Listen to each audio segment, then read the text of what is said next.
বন্ধুরা, clerkship preliminary result বেরোনোর পর থেকে কয়েকজন পরীক্ষার্থী আমাকে আক্ষেপের সাথে জানিয়েছেন যে তারা হিসাব করে মোটামুটি যতটা নম্বর পাবেন আশা করেছিলেন সেই নম্বর তারা ভেবেছিলেন পাবে, কিন্তু তারপরেও দেখা যাচ্ছে যে তাদের নম্বর এই যে লিস্টটা প্রকাশিত হয়েছে যেখানে পরীক্ষার্থীরা পাশ করেছেন প্রায় 90,000 প্রিলিমসে, সেই তালিকায় তাদের নাম নেই।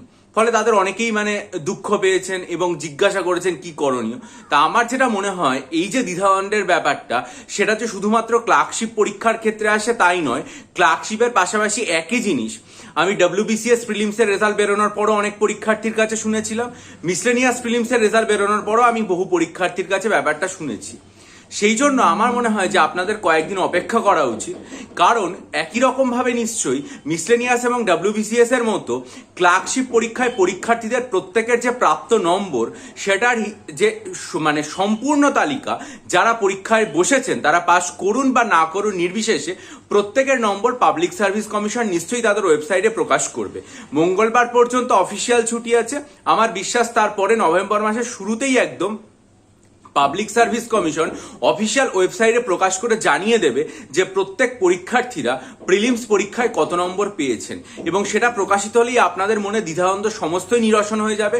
ফলস্বরূপ কে কতটা নম্বর পেয়েছেন, কার কত ত্রুটি বিচ্যুতি ছিল, সেই জায়গাটা অনেকটাই পরিষ্কার হবে এবং আপনারা বুঝতে পারবেন যে কি কারণে আপনারা শেষ পর্যন্ত সিলেক্টেড হতে পারলেন না।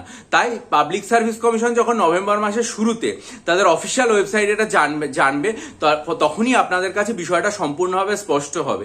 এবং আমার এটা মনে হয় যে পাবলিক সার্ভিস কমিশন এটা প্রকাশ করতে খুব একটা দেরি করবে না, কারণ মিসলেনিয়াস পরীক্ষার পরেও তারা খুব দ্রুতই কিন্তু এই যে প্রত্যেক পরীক্ষার্থীর প্রাপ্ত নম্বর, এখানে প্রায় এত লক্ষ পরীক্ষার্থী রয়েছেন, প্রায় 3-4 লাখ, ফলে ফাইলটা অনেকটা দীর্ঘ হবে। সেটা নিশ্চয়ই তারা নভেম্বর মাসের শুরুতে প্রকাশ করবেন পাবলিক সার্ভিস কমিশন। যখন তাদের ওয়েবসাইটে ঘোষণা করবেন আমি আমার চ্যানেলে জানাবো।